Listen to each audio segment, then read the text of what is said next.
Hello, trading is closed on April 22nd, 2019. Let's go over our calls. I said officially my only call was that 28.98.84 would be a target, and that printed and there was support under it. I said unofficially because of conflicting signals. I thought we'd gap outside the range, and I thought we'd gap under this low, but it was clear before the market that wasn't going to happen. During the day, we got an ultimate sell signal and a sell signal. The ultimate's been satisfied. We usually get more than the minimum. We usually trade at least 2900.86. The MEJT sell signal hasn't been satisfied. Same target, and that's my call for tomorrow. Just remember, if we gap up, it's off the table. Doesn't mean it won't print. It means I'm not predicting it will print tomorrow. Actually, it's by early Wednesday, but that's the target. MEJT said this rally wouldn't stick. We got the retracement.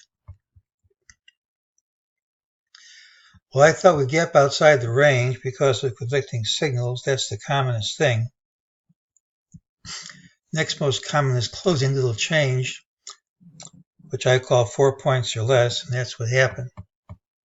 So, excuse me, same thing today.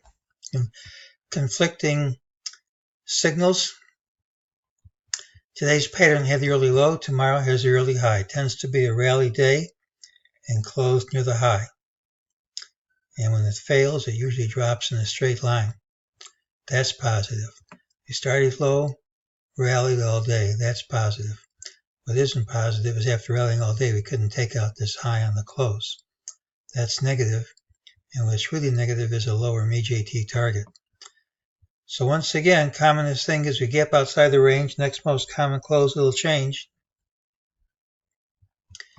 Here's my call. We gap up. I'm no longer predicting it. Should know by the open. Day's usually a rally day, but if it drops, it's a straight line. I still think this is the most likely count. It's the end of 5, or far more likely, I think, is 1 of 5. But whether it ends here or a bit higher, I'm not sure on that. It makes good sense to me if it ends here, but it isn't a lock until we actually reverse. That's today's call.